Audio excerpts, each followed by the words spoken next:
Welcome to Streaming Into the Void, where we discuss all the streaming news for the week ending July 8th, 2023. This week, the show bumper has been killed by David Zaslav. Boo! I'm Kim Hollis, who could throw the ball to first base more accurately than a Cardinals pitcher who throws 104 miles per hour. And that's with impaired vision at the moment. With me are Tim Bridey, content creator and gamer, once again snubbed from the MLB All-Star team. 1 year, they'll finally figure out their mistake. Someday. How much are the Mets paying you? Not enough. David Mumpower, author of Behind the Ride, streaming media analyst, and absolutely terrified to say anything about baseball for fear of jinxing it. Without being specific, if this is a dream, please don't wake me. And the podcast is produced and edited by Raul Buriel, celebrating Salma Hayek hitting 25 million followers on Instagram. Incredible, amazing, stunning. That is getting 25 million followers. How many Threads followers does she have? Who cares? Okay, yeah, agreed. Yeah.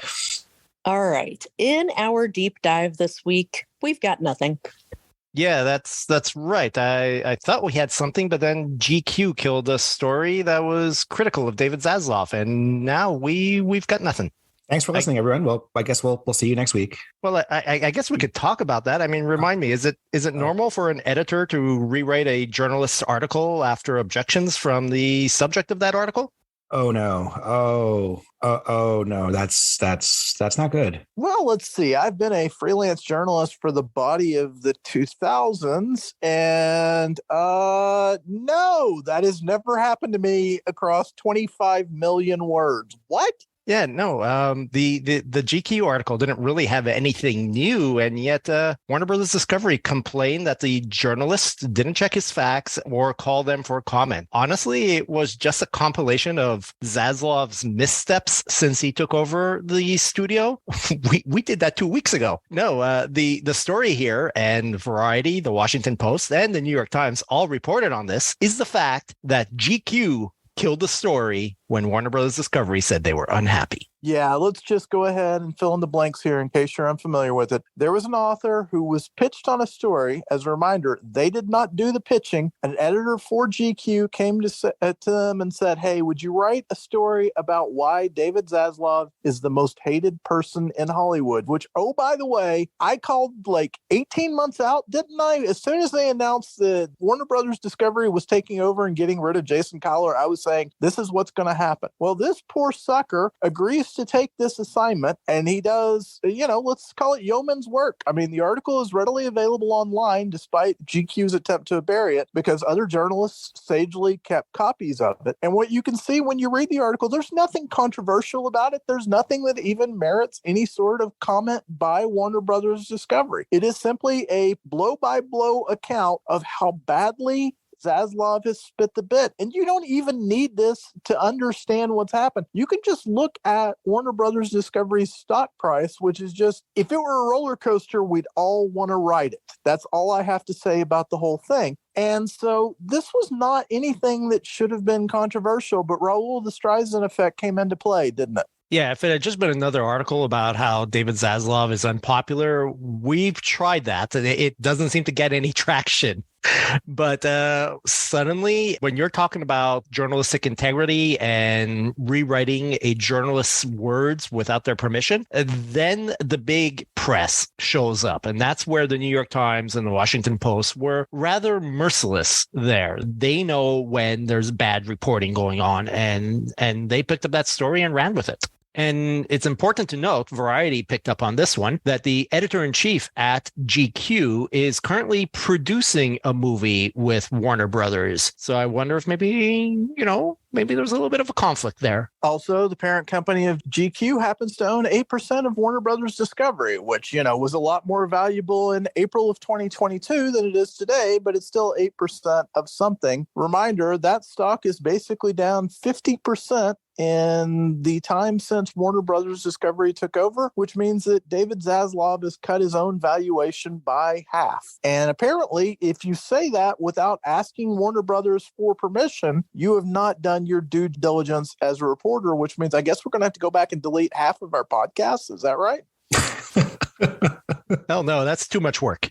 To the credit of Warner Bros. Discovery, they basically were radio silent all week. So, hey, no news is good news for them because every time they seem to open their mouth, they seem to step in it. So, hey, congratulations, guys. Unless you count this story wherein they tried to control too much, came across as incompetent puppet masters, and fumbled the ball even though they'd just gotten possession. This was an unforced error for the ages, and it's only going to take place within, let's say inside baseball circles. It's the trades, but Raul, it's been driving you crazy. The trades have been stubbornly unwilling to hit Zaslav for all of the incompetence he's shown. This seemed to open the floodgates, didn't it? Yeah, we talk about Warner Bros. Discovery and David Zaslav regularly in our podcast, but when others do, mostly in the Hollywood press, and that's essentially Hollywood Reporter, Variety, and Deadline, which are all owned by the same company, it's never with a realization of just how bad things are. And in fact, I've heard stories that skew the facts, like when David Zaslav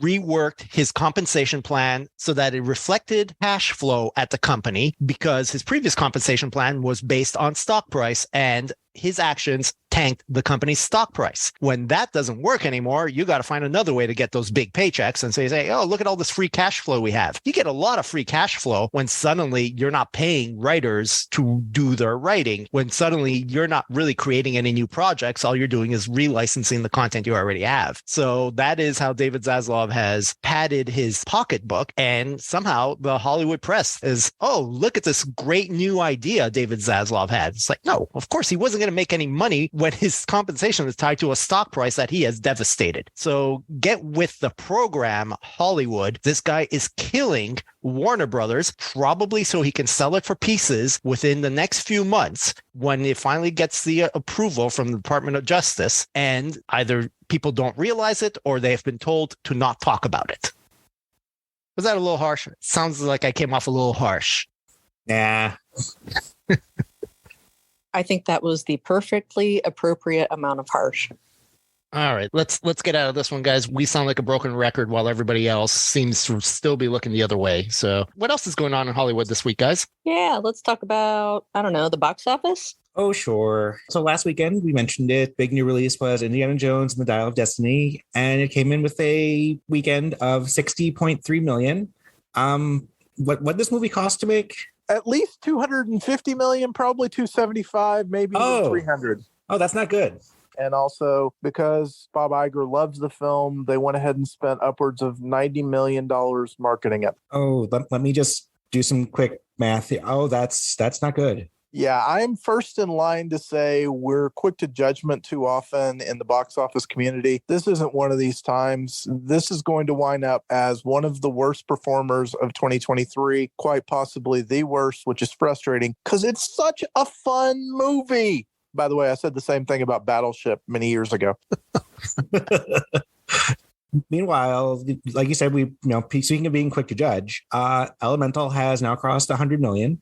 And will end up making more than Lightyear, which opened last year and came in with 118 million domestically. Yeah, what happened with that? Again, the rush to judgment comes true here. People have forgotten how box office works, and especially how box office works right now, because not enough analysis has been done of the current marketplace, which is we had moved to a time where legs were non-existent. During the pandemic, that has reset a bit. Things with demand, and only things with demand, can run indefinitely, which wasn't a trend we were tracking before the pandemic. So I have never been as, oh no, this is a disaster about Elemental as everyone else, because I felt good about where it's at. Pixar films have always worked well in terms of legs.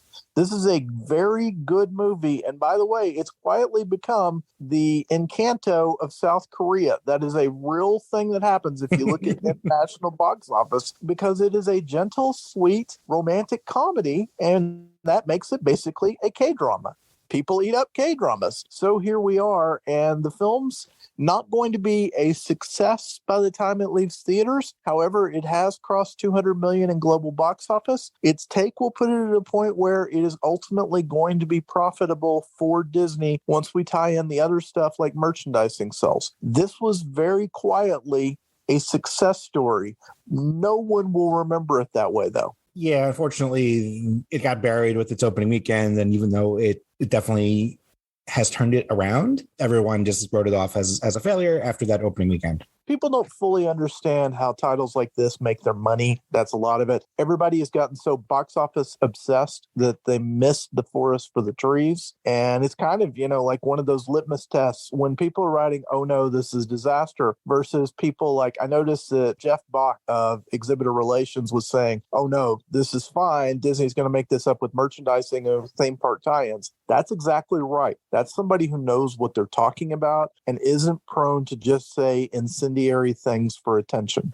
So looking at this weekend, we had something open on July 4th, which was weird because it was a Tuesday. It's called The Sound of Freedom. And it actually shot out of the gate with an impressive July 4th number, because that's not a good box office day. It made 14.2 million and then, fell off from there. But it's already got 27.2 million in just a couple days. It's not going to be the top movie this weekend. That would actually be Insidious, The Red Door, the latest entry in that franchise, which earned 15.2 million on Friday. 5 million of that was Thursday night. But, this has been a reliable horror franchise, and I'm sure it was very cheap to make. And had an excellent trailer. Kim, you've never seen the Insidious films. You thought that trailer was really good, didn't you? Yep, that trailer was excellent. They did a lot to try to potentially bring in people who either are fans of the franchise, who I think they would get anyway, but also those who are not fans of the franchise, which I was intrigued. And then you're like, no, don't watch the other movies. And then I saw the reviews and I was like, yeah, you're right. Yeah, and at the point we're recording this on Saturday afternoon, it will already have passed its $16 million production budget. So yeah, this will be another win for Blumhouse and Sony. Cheap horror is the most reliable bet in box office. Has been for years. Was true before the pandemic. Still true now. And I will add that the Insidious, The Red Door has actually opened a new facet of this. So if you're listening to this podcast and you're looking for a way to do a cheap production, remember, everyone is terrified during medical tests and medical procedures. Use that against them.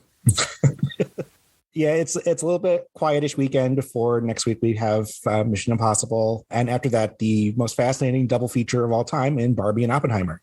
So I'm looking forward to that. Those are two movies? Believe it or not, yeah.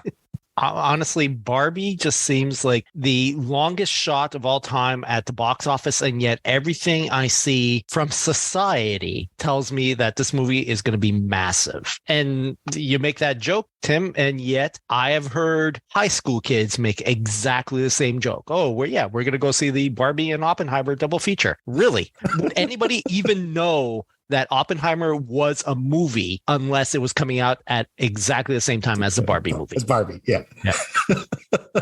I think of it more as a deep impact Armageddon situation where two similar titles are coming out the same day. But I will say this, we were cracking up about this earlier. They're doing a snake of Mission Impossible tomorrow, and we're going. And one of the things that when you go to Cinemark's website to buy the pre-sale tickets for this, they're like, don't go before you bought a popcorn bucket of Barbie. And that is right. The popcorn tin we've ordered is in the Barbie style. So I can't wait to see what that looks like. I'll throw up some pictures for you guys. But the Barbie marketing, this is how it works. And, before the podcast roll, we were having an extended conversation about how people are saying the world has become too reliant on IP and Hollywood needs to go back to new things. Mm-hmm. Well, we can look at Elemental and we can see how challenging it is to introduce something new. Whereas what's the most successful film this year? It's a Mario movie. Hey, all you have to do is sell 500 million consoles before you can release a movie with the same concept and people will go see it. New IP is challenging. Putting Barbie on a popcorn bucket, that is not challenging, and that's why this is going to work. And that's the other thing actually I noticed about Pixar. Like, if you look at their movies before Onward, 4 out of 5 of them were sequels.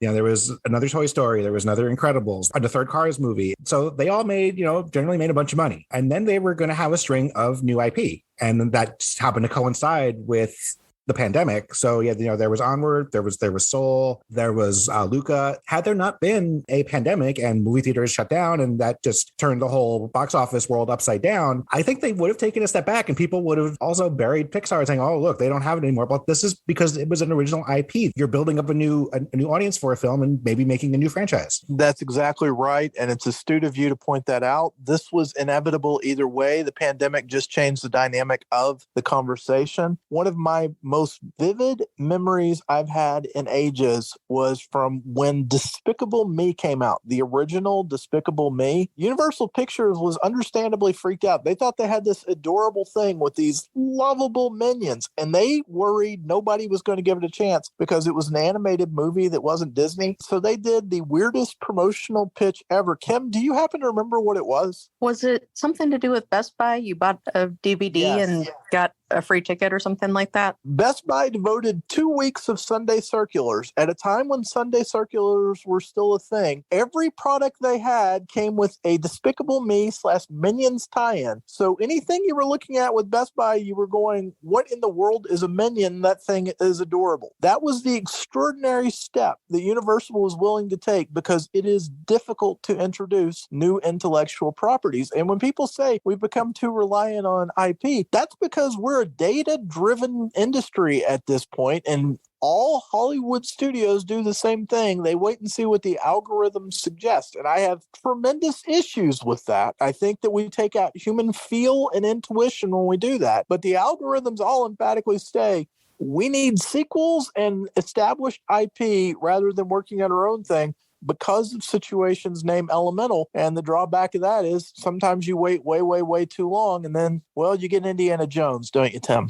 Yeah, that's where it ends up, and oh boy, not going to end well. So should we look at some ratings then? Yes, please. And now we have the Nielsen streaming ratings for Monday, June 5th to Sunday, June 11th, 2023. And we have some, I guess I call this a pretty decent shakeup. There's some new things to talk about here and some surprises. The top show, I guess maybe this is not a surprise, Manifest. 1.6 billion minutes for 62 episodes because the final new episodes arrived. And yeah, we saw this coming. And a bunch of people scratched their heads and said, what was that? What did I just watch? How many more podcast episodes do we have until I never have to talk about Manifest again?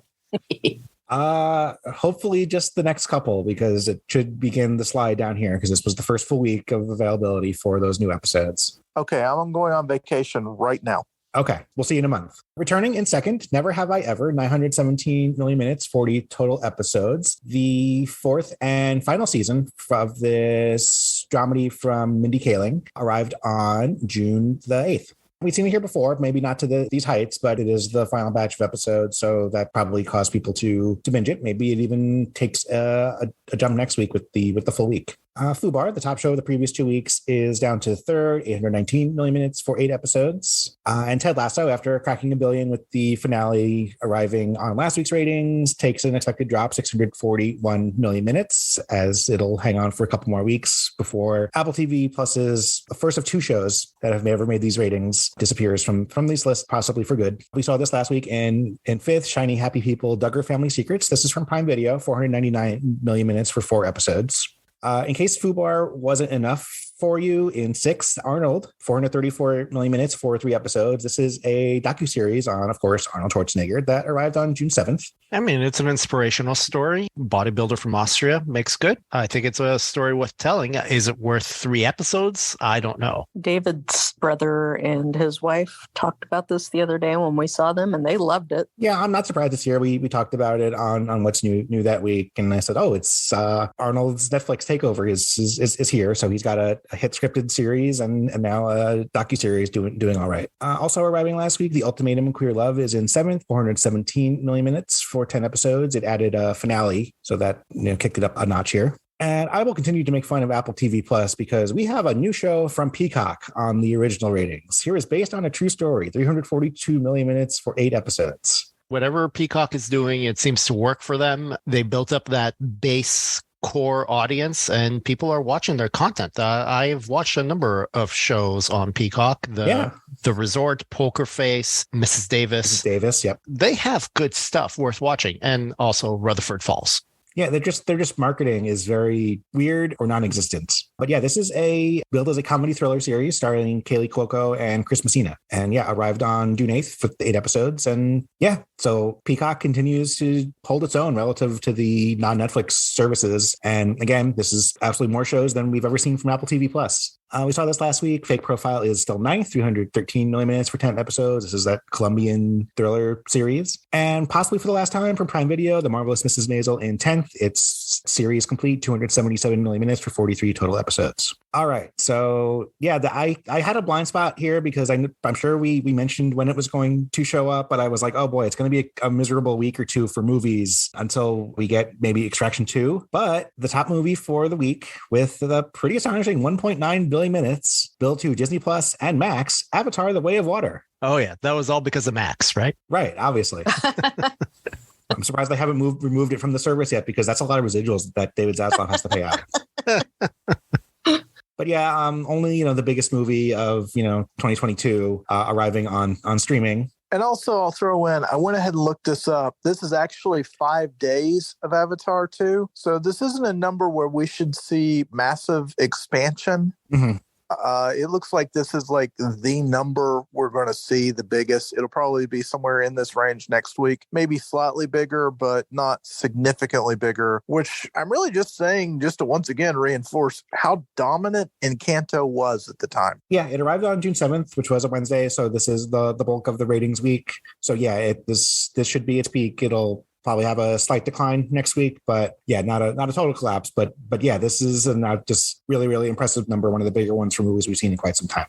After that, then we're back to the usual stuff from Netflix that just came back. The Boss Baby, which won last week, is in second, 390 million minutes. So we go from almost 2 billion to under 400 in 2 movies. So yeah, that's going to be kind of the rest of the list. We're the Millers. We saw that return last week, 332 million minutes. Again, that came back to Netflix June 1st. Again, not because people wanted more Jason Sudeikis or Will Poulter or Jennifer Aniston. The Angry Birds movie is in fourth. That's returning, 319 million minutes. This also came back to Netflix on June 1st. So sure, whatever. Something new in fifth, Disney Plus and Hulu, which are technically the same service. Flamin' Hot, 294 million minutes. This is the Eva Longoria directed, based on a true story, kind of, but we took some extreme liberties about the guy who invented Flamin' Hot Cheetos. Yeah, that's actually on my list of movies to watch with my kids. It looks like an entertaining and also inspirational story. Oh yeah, they absolutely hype up the inspirational part of it, how he basically implies he was a janitor who came up with the idea. And again, there were some questions as to the accuracy of it, but it's still a pretty cool story, as you always see those snacks in the chip aisle and wonder how they came up with it. And anecdotally, at least for us, Disney Plus is hyping this every bit as much as Secret Invasion. Mm-hmm. I haven't watched it yet, and it's driving them crazy. Every time I click something, they're like, no, watch Flaming Hot. In sixth, Zookeeper, 234 million minutes. And best I could find is this is the 2011 Kevin James movie? Really? I can't even find out when this came back. It doesn't appear to have showed up on June 1st or maybe in late May. So what the hell? Is that the one where he's the MMA fighter? No, I believe that's Here Comes the Boom. This is where he's literally a zookeeper. And enough said about that. We have the returning evergreen Disney Plus content. It's been a while. In seventh, Moana, 232 million minutes. And then I'll toss in Encanto is back at 10th at 193 million minutes. So yeah, they're always here. It's just a matter of how weak the movies list is to see whether they make the list. I would speculate as to how much of an influence Avatar: The Way of Water had on that. Just spillover viewing. Mm-hmm. But new in eighth from Prime Video, Creed 3, 217 million minutes. This was a theatrical release earlier this year, and at the time, we were really hyped for the future of Jonathan Majors. Not so much now. That's right. That's an MGM movie, and so that belongs to Amazon now. Okay. You have to imagine just how well this movie would have done if it had come out on Netflix. Oh, in terms of ratings, yeah. I mean, yeah. It was definitely a box office success. By the way, directed by Michael B. Jordan, who starred in all three. So yeah, he's on fire. The other guy, again, not. Appears to have arrived on Prime on June 9th. So this is just a weekend number. So maybe we'll see it take a jump next week. But it just feels a little on the disappointing side, even for a non-Netflix title, considering it was a box office hit. But the marketing for theatrical releases from the streaming services seems to be poor to non-existent. and no matter who you are, because we definitely didn't talk about it on what's new for that week. I mentioned Encanto's in 10th, but we'll wrap up movies this week with The Choice, 207 million minutes. This is a movie from 2016. I always love when they put that year there. Don't confuse it with The Choice 2019. Right. Yeah. You couldn't give me a year for Zookeeper just so I was sure it was the Kevin James movie. Nielsen, come on.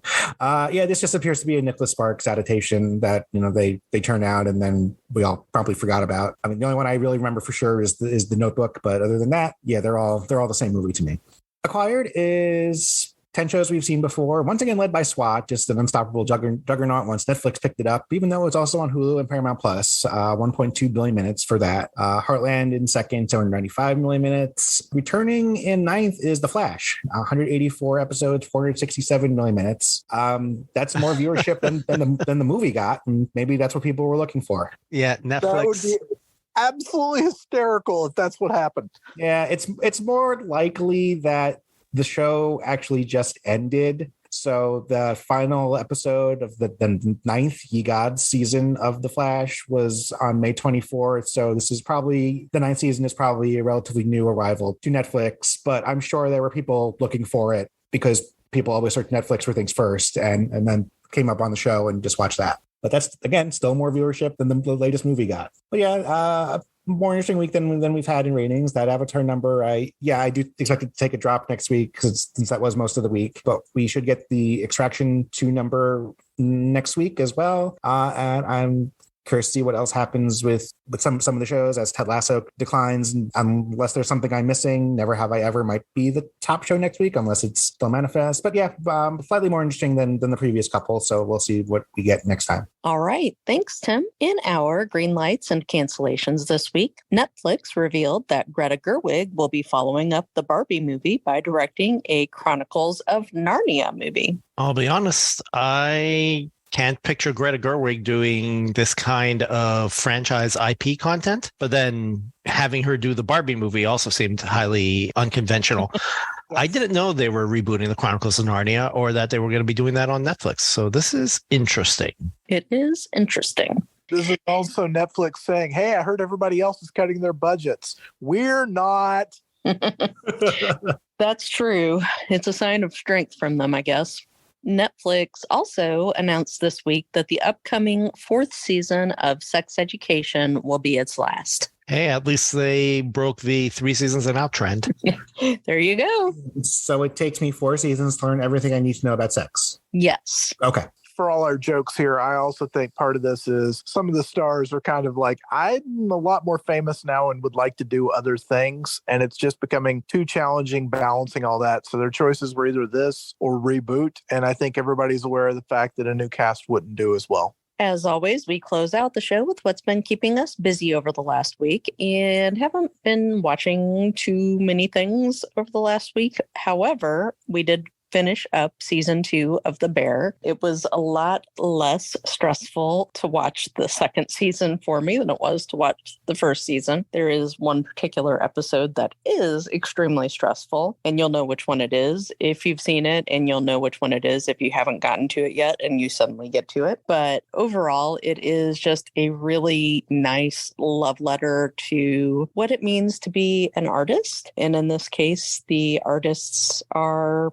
involved in cooking. The entire cast is just extremely likable. Everything is just done on a perfect note. And we had several guest stars this season, many very surprising guest stars who were outstanding as well. And I'm going to toss it over to Raul real quick because I know he's going to also talk about The Bear. All right. Thank you, Kim. Yeah, the season 2 of The Bear premiered on June 22nd. So we're about 2.5 weeks away from talking about that in the ratings, and Hulu has spoken very highly of how well The Bear has done in the ratings. So I expect that we will be seeing The Bear show up on the Nielsen's. I would describe The Bear as an exercise in emotional and psychological violence. It is a devastating show. And now that sounds very different than what Kim just told you, but there are elements in that show that just wreck you. After the out of left field happy ending last season, you'd think it would all be sunshine and puppy dogs this season. And I think that's really what series creator Chris Storer wanted you to believe. But from the very start, season 2 is about conflict. Yet, weirdly, I love the show and I love the characters almost universally. So just like Kim, the characters are fantastic. The series is not without its pleasant highlights. There's one blissful sequence where up-and-coming chef Sydney eats her way through Chicago's fine dining restaurants, but it can't end without there being a confrontation, of course. The series itself is like a love letter to Chicago. Every episode this season has a musical montage of Chicago skylines set to popular music, but then you're thrown right into it. There's a palpable tension the whole season. It's intentional, so much so that one of the characters late in the season even makes reference to it. Like you're waiting for the other shoe to drop is what the character says. There's one scene where constant screw up Richie finally seems to find his bliss. And as he's driving home content for the first time in forever, you've got this resigned expectation that surely he's going to get T-boned by another car, right? But for 10 episodes, most of them only a half hour long, you just can't look away. There's one episode where up-and-coming pastry chef Marcus goes to Copenhagen to intern with another chef. That's it. That's the whole episode. And it's delightful. It's like Ted Lasso's Amsterdam episode. It's just a little respite, though,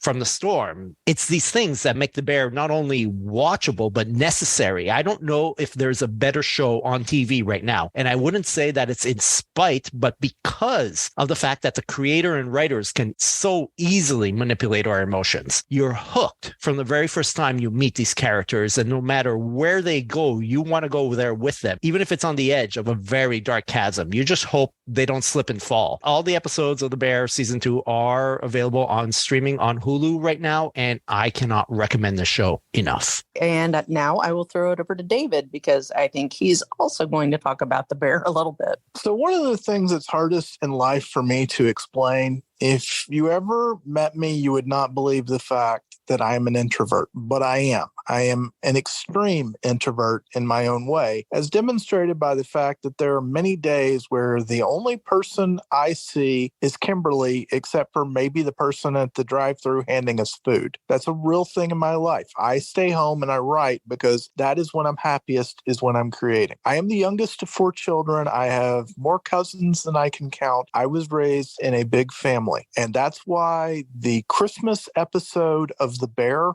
it was a reminder of things I have experienced in my life because I love my family. You have no idea. You cannot comprehend how much I love my family. I live for them. But as an introvert in crowded situations, I have a battery. And when my battery gets under 5%, I have to go off on my own and recharge. And this episode exemplified what that is like for me in a way that I have never seen in any entertainment medium before, where the main character, Carmi, you realize he is trying to keep everything together and it's impossible. And there are these brief glimpses into his escapes from that, and I over-identified with it a comical amount. We said we would not binge watch The Bear. We were emphatic about that fact because season 1, it was impossible to binge watch because we just needed a break from time to time because the episodes were so intense. I disagree with Raul, or at least disagree isn't even the right word. I came at The Bear season 2 from a different perspective than Raul, in that I figured this is exactly how the season would play out, where we would have this, we've met them in the kitchen, what are they like outside the kitchen type of storytelling in the second season. And that is what we've got.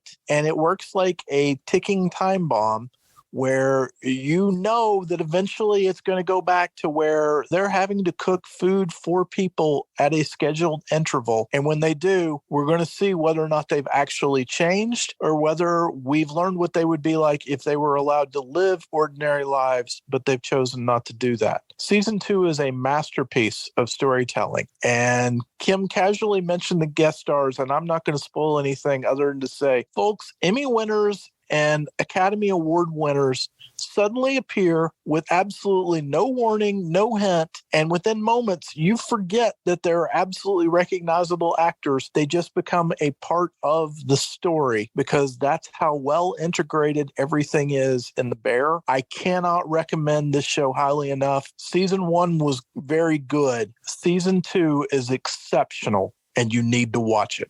Okay, Tim, what's been keeping you busy? So I was taking a look at the annual Steam summer sale and expecting to make some poor decisions there, but I settled on something that's been out for quite a while and now is regularly put on sale for 50% off, and that is Cyberpunk 2077. I heard that's a terrible and glitchy game, Tim. Well, I guess if you're not playing it on PC or in my case, the Steam Deck, it is, but it appears to have been patched into the realm of playability. It's your pretty standard open world action / RPG type thing where there's missions, you get experience points, which improve stats, which let you do other stuff and yada yada. And then there's all sorts of like random things happening in the city that you can come across. I'm only a couple hours in so far, so I haven't met Keanu Reeves yet. Apparently he's in the game, so I don't know what that's about. But yeah, it seems to be fine. It's from CD Projekt, who is best known for the Witcher series, and then they created this new IP here. So far, so good. I'm definitely enjoying it, even though I'm still around what is essentially the tutorial before everything really opens up. It's enjoyable. It's a cool world that they've created. They are actually coming out with an expansion or DLC or something to it later this year. So I guess it's merited enough,